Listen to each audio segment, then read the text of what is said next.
আসসালামু আলাইকুম ওয়া রাহমাতুল্লাহি ওয়া বারাকাতুহু। আশা করি সবাই ভালো আছেন। আলহামদুলিল্লাহ, আল্লাহ তাআলার রহমতে আপনাদের দোয়ায় আমিও ভালো আছি।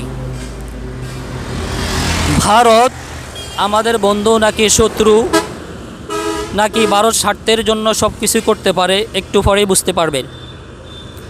যে ভারতে মুসলমানদের অনেক বড় বড় নিদর্শনগুলো আছে বা দর্শনের জায়গা আছে।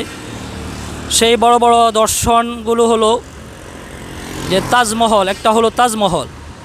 এই তাজমহল দ্বারা ভারতের অনেক টাকা ইনকাম আসতেছে, আয় আসতেছে, পায়দা হইতেছে। এই জন্য ভারত তাজমহলকে ভাঙবে না, কেউ ভাঙতে গেলেও ভারত ভাঙতে দিবে না। এরপর আজমির শরীফ, আজমির শরীফে মানুষ যাচ্ছে, সেখানে জিয়ারতের উদ্দেশ্যে যাচ্ছে অনেকে, সেখানে কোটি কোটি টাকা দান করতেছে, ভারতের কোটি কোটি টাকা আয় হইতেছে, ইনকাম হচ্ছে। এই জন্য আজমির শরীফকে তারা ভাঙবে না। আরেকটা দর্শনের জায়গা হলো, নিদর্শন হলো মুসলমানদের বাবরি মসজিদ। এটা বড় ধরনের একটা নিদর্শন মুসলমানদের।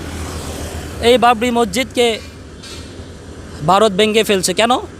এই বাবরি মসজিদ দ্বারা ভারতের কোনো ইনকাম আসতেছে না, আয় আসতেছে না, পায়দা হইতেছে না।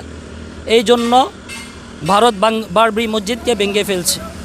দেখুন ভারত কতটা স্বার্থপর, স্বার্থকবাজ, স্বার্থের জন্য সব কিছুই করতে পারে। এই জন্য আপনিই বিবেচনা করুন, ভারত আমাদের বন্ধু নাকি শত্রু। অবশ্যই ভারত কখনো আমাদের বন্ধু হতে পারে না।